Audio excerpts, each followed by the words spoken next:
Assalamualaikum warahmatullahi wabarakatuh. Alhamdulillah hari ini kita bertemu kembali di web yang ketiga. Hari ini kita akan membahas tentang regresi linier dan juga praktik tentang bagaimana menggunakan teknik regresi linier untuk mengolah data. Tetapi kita fokus hanya untuk regresi linier sederhana, baik yang sederhana ataupun yang berganda. Dan juga akan kita praktekkan langsung beberapa contoh studi kasus tentang penggunaan regresi linier di dalam data. Nanti kita praktekkan menggunakan R. Sebelumnya saya share screen dulu.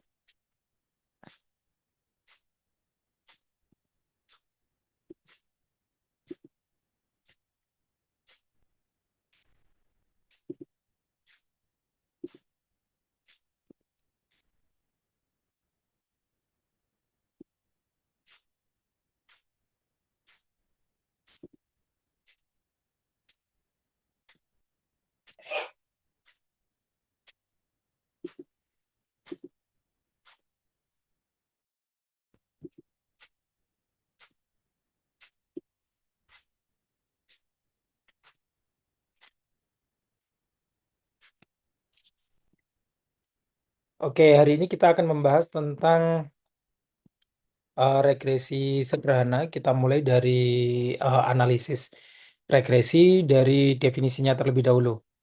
Oke, seperti yang sudah kalian lihat pada slide yang sudah dibagikan, analisis regresi itu merupakan salah satu metode yang ada di statistika yang seringkali digunakan untuk melakukan analisis data.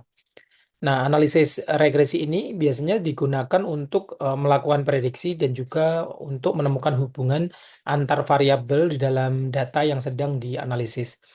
Nah, selain itu, biasanya analisis regresi ini juga digunakan untuk memahami variabel bebas apa saja yang memiliki hubungan dengan variabel terikat dan kemudian bisa digunakan untuk memahami bentuk-bentuk hubungan tersebut di antara variabel-variabel yang sedang dibahas dalam proses analisis. Nah, dalam proses menganalisis data menggunakan regresi ini, ada dua cara dalam mencari estimasi persamaan regresi, yaitu yang pertama adalah cara eksplorasi, yang kedua adalah cara konfirmasi.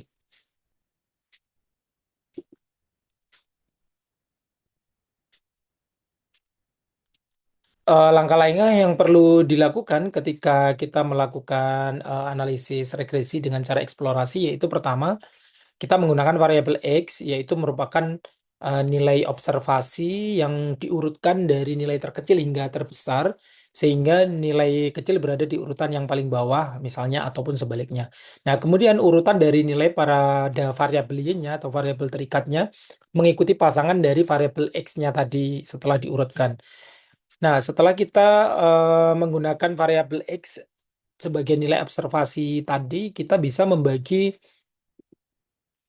selanjutnya bisa membagi pasangan nilai X dan Y yang telah kita urutkan tadi menjadi tiga bagian, yaitu ada bagian bawah, bisa kita sebut sebagai seperti tiga bagian dengan nilai-nilai X kecil. Kemudian ada bagian yang kedua, yaitu bagian tengah, dan juga bagian atas, atau bisa juga kita sebut sebagai sepertiga bagian dengan nilai-nilai X yang besar. Nah, dalam contohnya di analisis regresi eksplorasi itu misalkan kita memiliki observasi sebanyak 15 nih.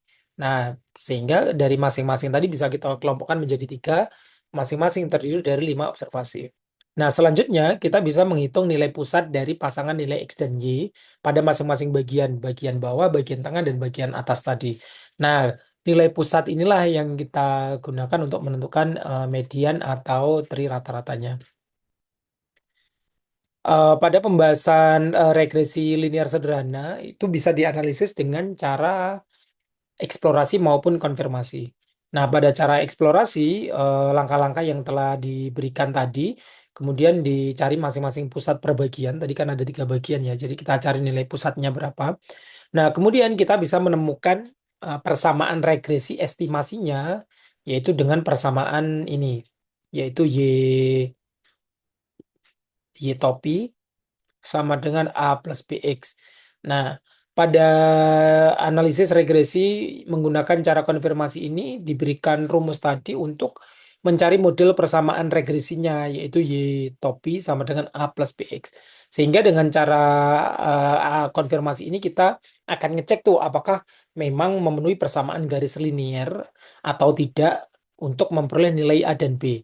Nah, nilai ini digunakan menggunakan metode kuadrat terkecil, yaitu metode yang memang umum digunakan untuk menentukan nilai A dan B dengan meminimalkan jumlah kuadrat error yang diperoleh. Karena kita melakukan estimasi, pastinya kan ada perbedaan atau error atau selisih antara nilai real dengan nilai estimasi. Nah, nilai estimasinya ini nih yang kita cari errornya selisih antara nilai real dengan estimasi ini yang sekecil mungkin dengan menggunakan metode kuadrat terkecil tadi.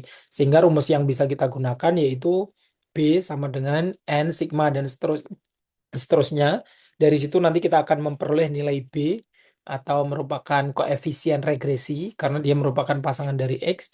Nah, kemudian setelah nilai B ini ditemukan, kita bisa menemukan nilai A. Begitu ya. Sehingga nanti mulai dari konstanta dari persamaan regresinya sudah ditemukan dan juga koefisien regresinya B sudah ditemukan sehingga kita bisa memperoleh rumus persamaan regresinya. Seperti saya sampaikan tadi, yang akan kita bahas hari ini adalah regresi linier.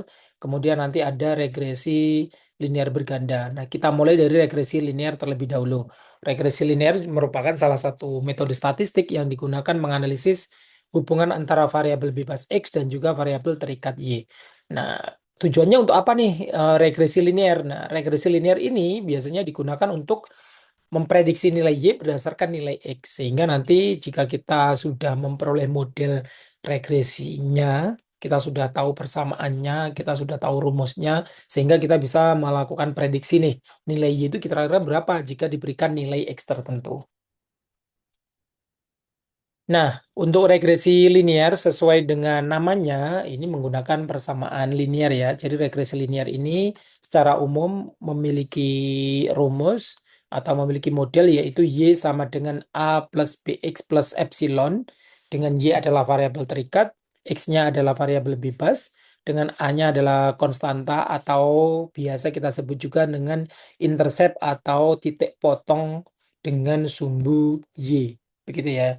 Jadi ketika kalian substitusi nilai X-nya sama dengan 0, nanti akan diperoleh nilai Y sama dengan A. Nah, nilai A ini nih yang disebut dengan intercept atau titik potong dengan sumbu Y. Kemudian di situ ada B yang merupakan pasangan dari X. Nah, ini yang biasa kita sebut dengan koefisien regresi atau slope yang menentukan kemiringan dari garis regresi itu sendiri. Kemudian ada epsilon, yaitu yang merupakan error atau galat. Jadi di sini nanti error atau galatnya itu merupakan selisih antara nilai real yang kita miliki berdasarkan data asli dengan nilai estimasi yang kita peroleh menggunakan regresi linear ini.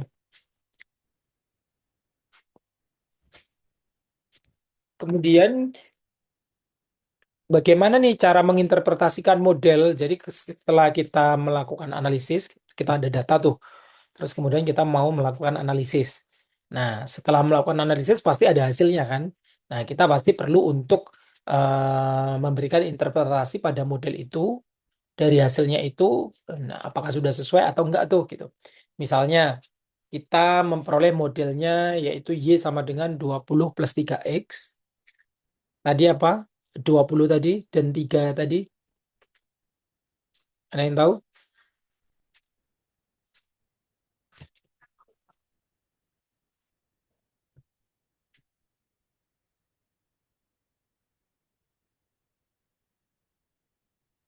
Iya. Nah, Y-nya tadi adalah variabel terikat, ya kan? Dengan 20-nya adalah intercept atau titik potong dengan sumbu Y. 3 adalah koefisien regresi atau tadi kita nyatakan dengan B. Artinya ketika kita sudah memiliki model regresi linear yang seperti ini, kita ada nilai Y sama dengan 20 plus 3X. Ini bermakna setiap kenaikan satu pada nilai X, jadi setiap nilai X itu meningkat dengan nilai satu satuan, maka nilai Y-nya ini akan kita prediksi, akan kita perkirakan nilainya naik sebesar 3 satuan. Nah, begitu ya. Jadi satu kenaikan nilai pada X, maka nilai Y diperkirakan meningkat sebesar 3 satuan. Nah, nilai 20 ini diperoleh ketika X-nya sama dengan 0. Jadi nilai Y bernilai 20 ketika X-nya sama dengan 0. Oke. Kemudian tadi selain regresi linear sederhana, kita juga punya regresi linear berganda. Coba dari namanya aja berganda, mungkin ada yang tahu apa tuh maksud dari regresi linear berganda? Apa yang membedakan dengan regresi linear sederhana?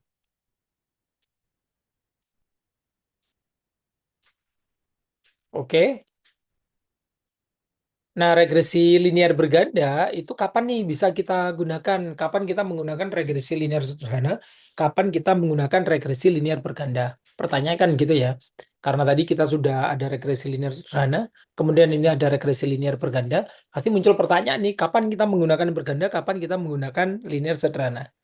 Nah, regresi linear berganda ini biasanya digunakan jika kita memiliki lebih dari satu variabel bebas. Kalau yang tadi sederhana itu kan hanya satu variabel bebas ya, makanya tadi hanya ada satu X saja. Nah, kalau ini lebih dari satu variabel bebas. Tetapi pastinya tetap hanya satu variabel terikat. Jadi tetap ada satu Y, tetapi dengan variabel bebasnya ada lebih dari satu. Nah, tujuannya apa nih regresi linear berganda? Jika kita bandingkan dengan regresi linear sederhana tadi. Nah, sebenarnya regresi linear berganda ini juga memiliki tujuan untuk mengetahui nih pengaruh dari beberapa variabel, yaitu variabel bebasnya tadi, pengaruhnya secara simultan terhadap variabel respon atau variabel terikatnya itu seberapa tuh gitu. Jadi kita ingin mengetahui pengaruh dari beberapa variabel tadi secara bersamaan, seberapa besar, seberapa tinggi variabel-variabel itu mempengaruhi variabel respon atau variabel terikatnya. Nah, regresi linear berganda sendiri secara umum ini dinyatakan menggunakan rumus yaitu Y sama dengan A plus B1 X1 plus B2 X2 plus titik-titik sampai BNXN plus epsilon. Seperti tadi, Y adalah variabel terikat ya atau variabel responnya. Dengan X1, X2 hingga Xn itu merupakan variabel bebasnya. Ya, jadi sekarang variabel bebasnya sebanyak N, lebih dari satu. Dengan A adalah konstanta, dan B1, B2, hingga Bn merupakan koefisien regresi. Jadi setiap ini B1, B2, dan seterusnya, ini merupakan koefisien regresi. Jadi kita memiliki banyak koefisien regresi tergantung dari banyaknya variabel bebas. Dan epsilon ini adalah error. Oke. Nah, contoh. Kalau tadi kita sudah membahas sedikit contoh tentang bentuk regresi linear sederhana, sekarang ke contoh bentuk model dari regresi linear berganda. Misalkan yang paling sederhana itu ada dua variabel, yang penting kan lebih dari satu variabel ya. Misalkan kita punya X1 dan X2. Nah, jika kita punya model yang diperoleh adalah Y sama dengan 20 plus 4X1 plus 0,3X2. Nah, interpretasinya apa nih dibandingkan dengan regresi linear sederhana tadi? Kita kan juga punya interpretasi nih ya. Jadi kita interpretasikan jika Y sama dengan 20 plus 4X1 plus 0,3X2. Maknanya apa tuh? Nah, maknanya ya mirip dengan regresi linear sederhana tadi. Jadi setiap tambahan 1 jam belajar, ya misalkan X1 adalah jam belajar, kemudian X2 adalah kehadiran, artinya setiap tambahan 1 jam belajar akan meningkatkan nilai dari hasil belajar atau prestasi siswa, yaitu Y, nilainya sekitar 4 poin. Nah, karena di sini koefisien regresinya 4. Nah, begitu juga setiap kenaikan 1% dari kehadiran, yaitu X2, maka akan meningkatkan nilai dari prestasi siswa Y sebesar 0,3 poin. Nah, jadi dua variabel bebasnya X1 dan X2 ini memberikan pengaruh bobot yang berbeda terhadap variabel respon atau variabel terikat Y.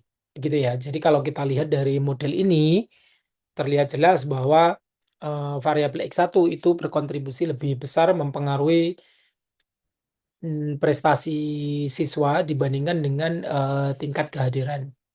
Tetapi walaupun demikian, kalau kita lihat kedua-duanya memberikan kontribusi positif ya, sehingga kalau kita kombinasikan Jika jam belajarnya meningkat, kehadirannya juga meningkat, maka nilai dari prestasi siswanya juga pasti meningkat. Gitu. Oke. Nah, selanjutnya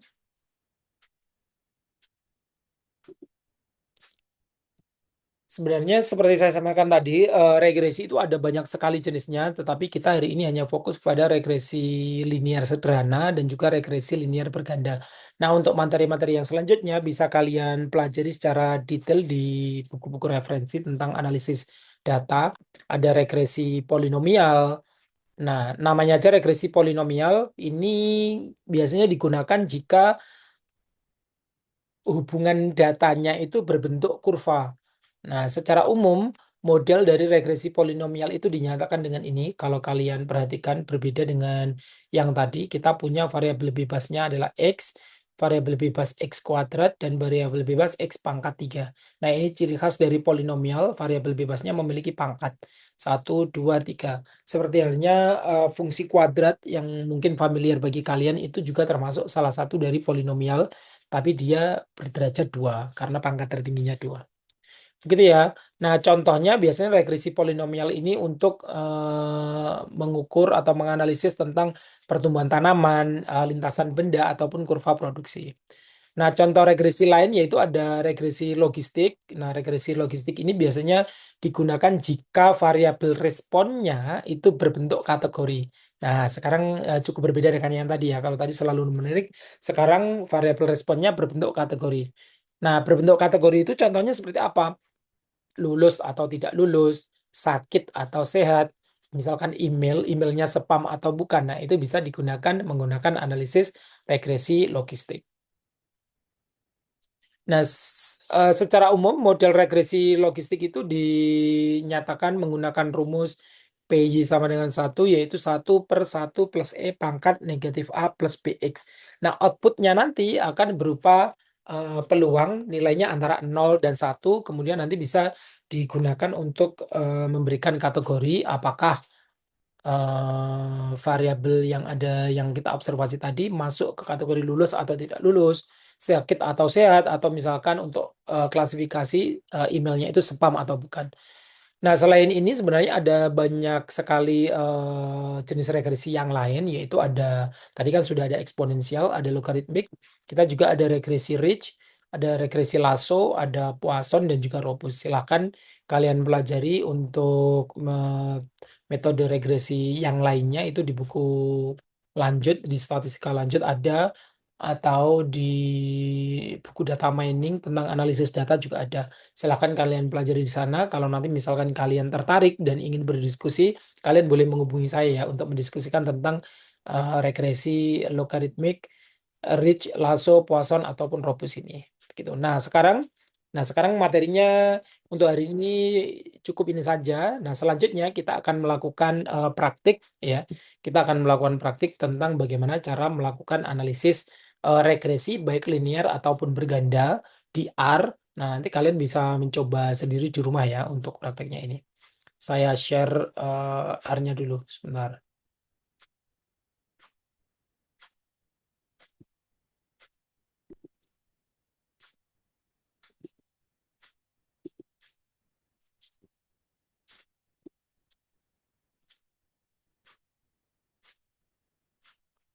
Apakah sudah terlihat?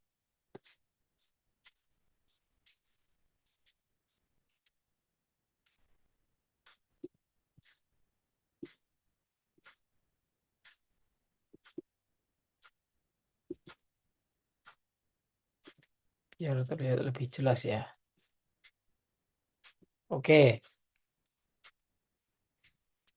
Nah, sekarang kita akan praktik tentang analisis regresi linear, baik sederhana ataupun berganda.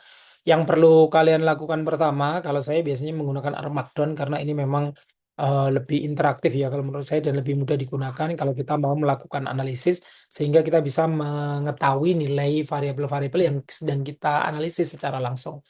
Oke, coba silakan dibuka dulu aplikasi R-nya. Nanti kalau sudah ready bisa kita mulai ya. Saya beli waktu 2 menit.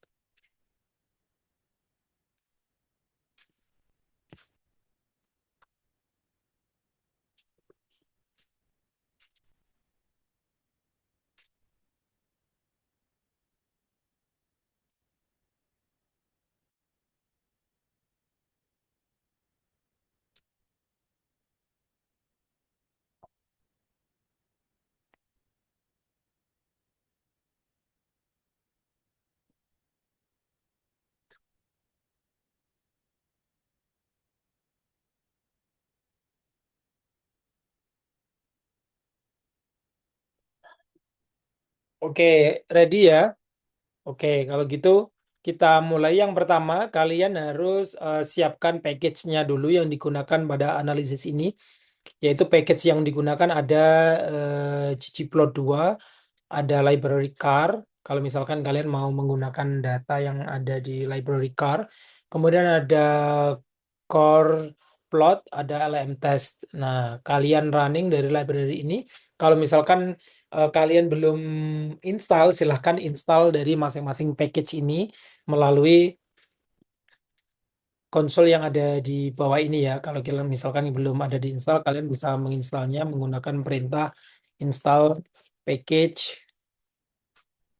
apa gitu sesuai dengan package yang kalian perlukan ini. Nah, pertama kita mulai dari linear sederhana dulu. Misalkan kita mau menganalisis studi kasus sederhana tentang pengaruh jam belajar terhadap nilai ujian. Nah, misalkan ini contoh sederhananya aja, jam belajarnya ada 1, 2, 3 hingga 8 dan nilai ujian yang diperoleh adalah 52 hingga 88.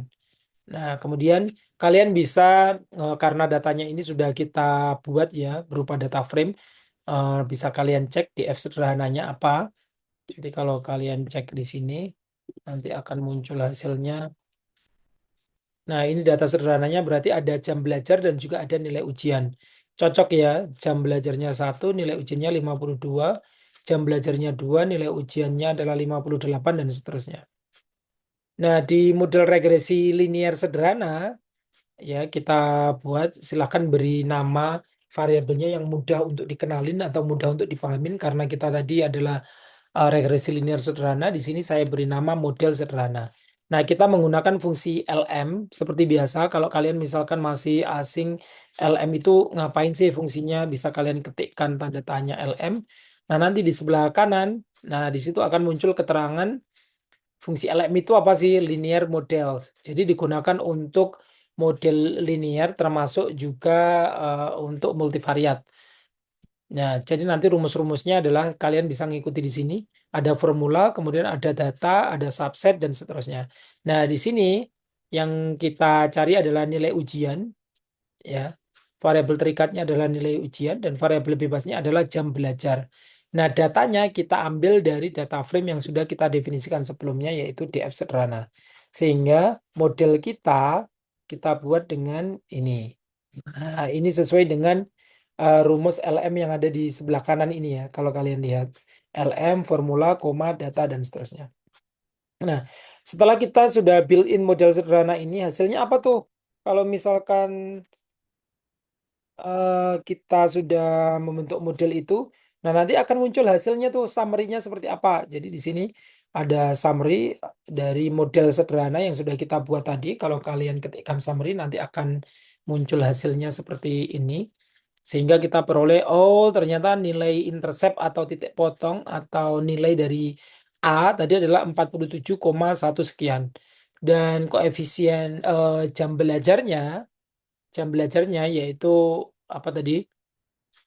Koefisien regresinya yaitu sebesar 5,155 gitu ya. Nah, kalau kalian ingin melihat visualisasinya, kita bisa memvisualisasikan ini regresi linear sederhana tadi untuk bisa melihat hubungan langsung antara variabel bebas jam belajar dengan variabel terikat nilai ujian.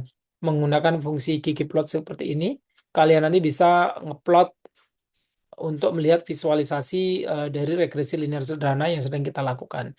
Nah, selain itu, kalau misalkan nanti coba kita running dulu. Nah, sekarang diperoleh ini adalah data yang kita bentuk tadi dalam bentuk data frame. Kita punya jam belajar, nilai ujian. Nah, di sini adalah ringkasan atau summary-nya. Di situ ada nilai minimum, ada kuartil pertama, ada median, ada kuartil ketiga atau kuartil atas, dan juga nilai maksimum. Nah, tadi kita peroleh ya koefisien dari nilai A atau interceptnya adalah 47, dan juga koefisien regresinya adalah 5,14 dan seterusnya. Oke. Nah, kalau kita lihat nilainya dari sini tadi, diperoleh di situ adalah ada adjusted R square-nya adalah 0,998. Ini artinya sebesar 99% variansi dari datanya itu bisa dijelaskan menggunakan bisa dijelaskan oleh variabel jam belajar. Jadi memang variabelnya ini bisa menjelaskan kenaikan dari nilai ujian yang diperoleh. Artinya karena kita lihat tadi koefisiennya positif semua, berarti jam belajar yang bernilai positif, berarti kan semakin lama ya jam belajar yang dilakukan, maka nilai ujiannya juga cenderung meningkat. Nah, itu berdasarkan dari hasil analisis kita. Jadi kalau kalian nanti melakukan analisis itu yang paling penting dilihat adalah nilai intercept sama jam belajarnya, kemudian nilai p-value-nya seberapa. Apakah karena ini kurang dari nol ya, sorry, karena ini nilainya mendekati nol, sangat kecil sekali, jadi bisa kita bilang bahwa nilai-nilai dari koefisien dari variabel ini tadi memang signifikan. Dan juga perlu melihat adjusted R-nya itu yang bisa menunjukkan seberapa besar persentase variansi dari data itu bisa dijelaskan oleh model yang sudah kalian bentuk. Oke. Nah, selanjutnya kita akan ke contoh. Jadi kalau kalian tadi ketikkan dari koefisien menggunakan fungsi coef model sederhana, nanti akan muncul nilai konstantanya berapa sama variabel koefisien regresinya berapa. Nah, sekarang ke contoh linear berganda, misalkan kita tidak hanya melihat pengaruh jam belajar tuh, tetapi juga kehadiran dan juga jumlah tugas terhadap nilai ujian mahasiswa. Kalau tadi kan hanya linear sederhana, hanya ada satu variabel bebas yang mempengaruhi. Sekarang ada tiga variabel bebas yang mengetahui. Kita bentuk datanya terlebih dahulu, kita buat data secara acak, kemudian kita nyatakan formatnya menggunakan bentuk data frame. Ya, jadi kalau kalian ketikkan ini, jadi nanti akan diperoleh seperti tadi, kalian bisa cek datanya apa. Nah, ini datanya. Kemudian kalian build modelnya, model berganda itu tetap menggunakan LM. Tapi kalau kalian lihat di sini, variabel terikatnya nilai ujian, variabel bebasnya jam belajar, kehadiran, dan juga jumlah tugas. Nah, nanti kalau kalian running, kalian akan memperoleh seperti ini nih. Ada jam belajar, ada kehadiran, ada jumlah tugas, dan juga nilai ujian. Tetapi akhirnya kan muncul pertanyaan, ini sebenarnya yang paling berpengaruh terhadap nilai ujian yang mana nih? Apakah jam belajar, apakah kehadiran atau jumlah tugas, gitu kan? Nah, kalian bisa melakukan analisis lanjut. Mulai dari regresi linear berganda tadi, sehingga kita peroleh nilai minimumnya ini, kuartil 1 ini, medianya ini, kuartil ketiganya ini, dan nilai maksnya 0,49 dan seterusnya. Seperti tadi, yang terpenting adalah kita cek koefisien dari titik potong, kemudian koefisien regresinya untuk masing-masing ada jam belajar, ada kehadiran dan juga jumlah tugas.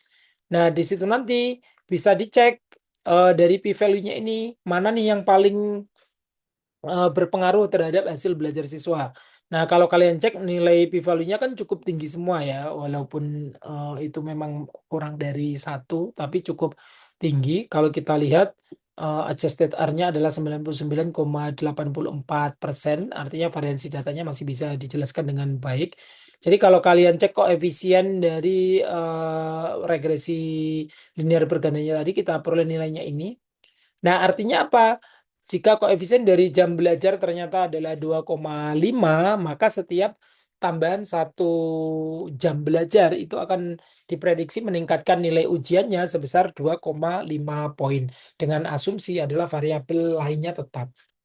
Begitu juga sebaliknya, jika kehadiran itu koefisien kehadirannya adalah 0,29, maka setiap penambahan 1% kehadiran akan menambah poin sebesar 0,29.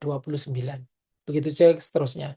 Nah, yang perlu kita cek adalah uji multikolinearitas. Jadi fungsinya tadi adalah untuk mengukur apakah antar variabel bebas tadi, antara apa tadi jam belajar, kehadiran, dan juga tugas itu saling berkorelasi sangat kuat atau tidak.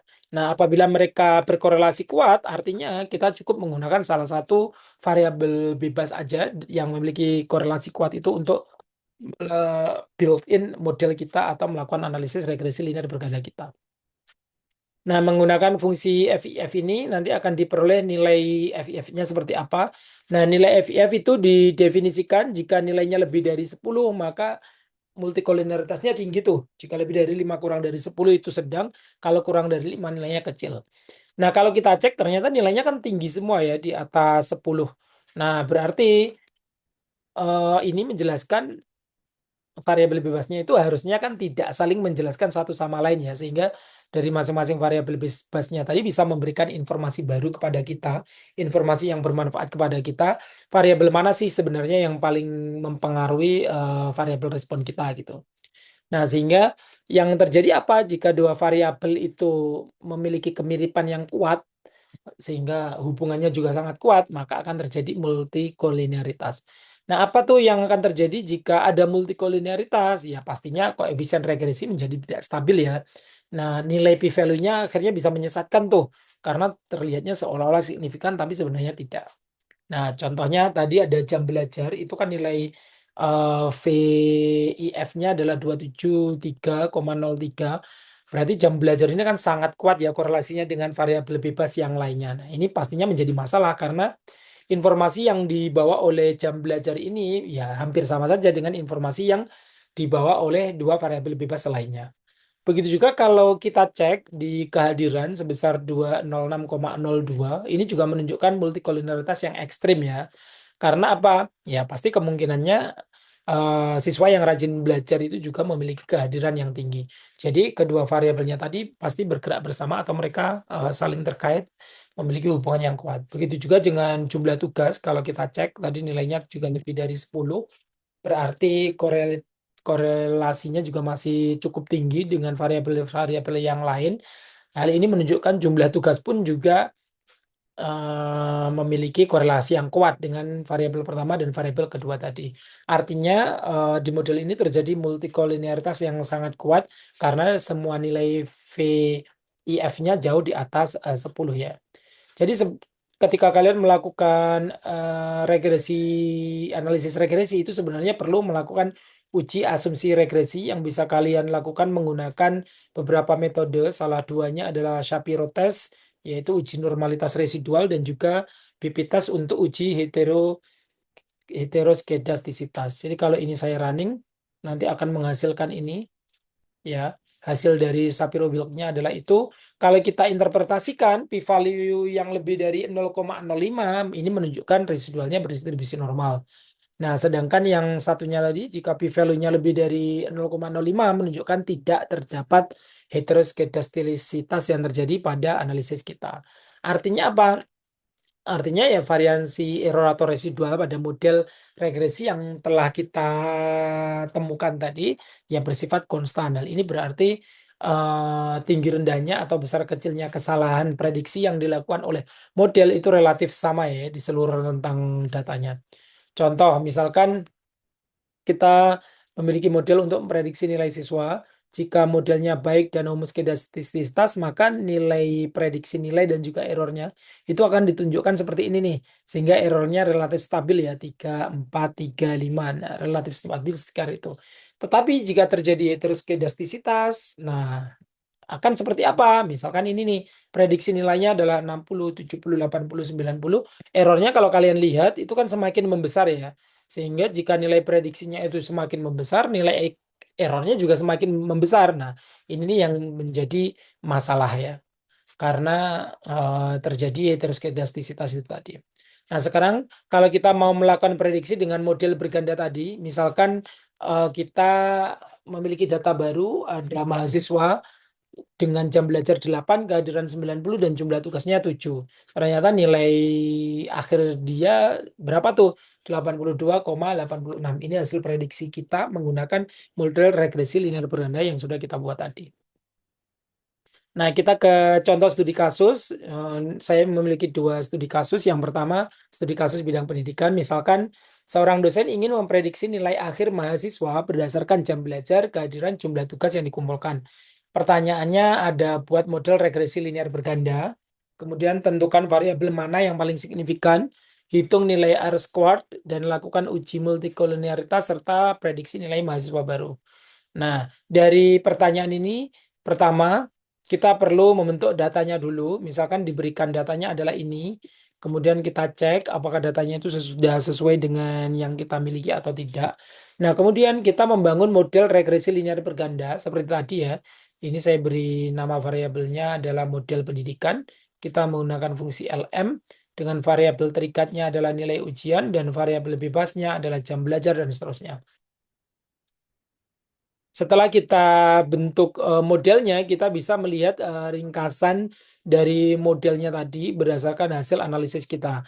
Nah, koefisien modelnya itu kita bisa melihat nanti menggunakan fungsi coef ini, ya kita panggil variabel di mana kita melakukan pembuatan model regresinya tadi. Kemudian kita uji multikolinearitas menggunakan fungsi VIF. Dan selanjutnya kita juga akan memvisualisasikan data menggunakan residual dan fitted value dan melakukan beberapa uji normalitas menggunakan Shapiro test, BP test, dan juga yang terakhir akan memvisualisasikan hubungan antar jam belajar dan nilai ataupun yang lain. Kalau kalian running ini, ya nanti kita akan memperoleh pertama, ini adalah data yang sudah kita buat tadi dengan format data frame. Ya, kita memiliki sebanyak 10 data dengan 4 kolom. Ini adalah summary dari analisis regresi linear berganda kita. Di situ ada intercept, jam belajar, kehadiran, dan seterusnya. Di situ ada nilai analisis normalitas error, ada Shapiro-Wilk, ada student test. Nah, kalau kita lihat model kita tadi kan nilai ujian dipengaruhi jam belajar, kehadiran, sama jumlah tugas. Nah, artinya nilai ujian ini dipengaruhi oleh ketiga variabel bebas, jam belajar, kehadiran, dan jumlah tugas. Kalau kalian lihat nilai VIF-nya tadi berapa tuh? Dalam hal ini nanti kalian cek nilai VIF-nya berapa. Kalau lebih dari 10 berarti ada multikolinearitas. Nah, ini adalah contoh dari visualisasi data antara residual dengan fitted value-nya. Ya, di situ ada error. Errornya kita plotkan. Error adalah selisih antara nilai real dengan nilai prediksi. Nah, kemudian kita juga punya, nah ini nih, kalau kita plotkan di situ ada nilai ujian dan juga jam belajar, ternyata cukup signifikan ya berpengaruhnya. Kalau kita cek, ini adalah yang biru adalah garis model regresi linear berganda yang telah kita buat tadi. Titik-titik hitam ini adalah nilai real, nilai data asli yang kita miliki. Oke, studi kasus yang kedua yaitu di kasus ekonomi sederhana, misalkan saya memiliki data penjualan seperti ini, kita build-in model penjualannya seperti ini, kemudian kita cek summary-nya. Sama seperti tadi ya, kalian bisa melakukan analisis seperti ini tadi, kemudian kalian lihat dari nilai masing-masing koefisien yang diperoleh itu berapa gitu. Nah, nanti kalian bisa cek untuk summary-nya dari masing-masing untuk mengetahui berapa sih nilai apa namanya nilai hasil penjualan berdasarkan biaya iklan, jumlah promosi dan juga harga produk sehingga akan kita peroleh beberapa hasil tadi. Nah, sekarang jika ditanyakan apakah biaya iklan berpengaruh terhadap penjualan, nah tadi kita sudah punya hasilnya. Setelah kita running seperti ini, ya kita cek apakah berpengaruh atau tidak. Di situ tadi ternyata di sini harga produk dengan harga penjualan, semakin tinggi harga produknya maka harga penjualannya semakin menurun. Berarti dia memiliki korelasi negatif, tapi ini bermaknanya bagus ya kalau dalam hal pembelian kita sebagai konsumen, semakin mau kita kan semakin semakin apa namanya harganya semakin rendah, pasti kita daya belinya semakin tinggi begitu. Jadi sudah kita cek tadi ada biaya iklan, ada jumlah promosi dan juga harga produk. Nah, secara teori pasti kalau biaya iklannya naik, ya pasti penjualannya cenderung naik ya karena marketingnya semakin masif, semakin banyak. Jumlah promosi naik, penjualan cenderung naik. Harga produk turun, penjualan cenderung naik. Kan gitu ya, karena nilai harga produknya semakin rendah, ya pasti penjualannya akan semakin menaik. Nah, kalau kita mau melakukan prediksi penjualan, misalkan biaya iklannya adalah 12 satuan harga, jumlah promosi 6 dan harga produk 39, kita mau memprediksi hasil penjualannya tuh. Ternyata hasil penjualannya 282 unit item berdasarkan data yang dimiliki ini tadi. Nah, jadi kalau kita lihat dari dua studi kasus ini tadi, sebenarnya memang data contoh ini tadi masih kecil dan sangat teratur ya, sehingga garis regresi linear berganda yang kita miliki tadi sangat bagus, itu paling sangat dekat dengan data realnya, sehingga errornya akan sangat kecil.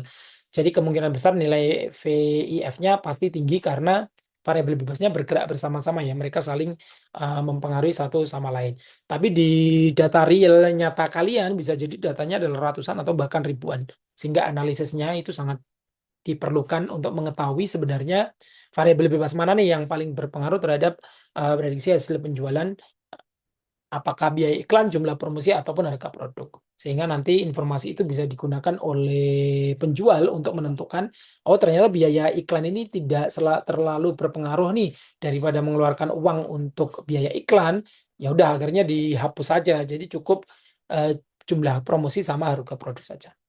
Mungkin ada yang ditanyakan sampai sini?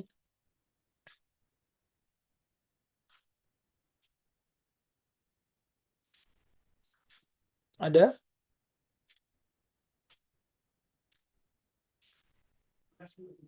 Belum?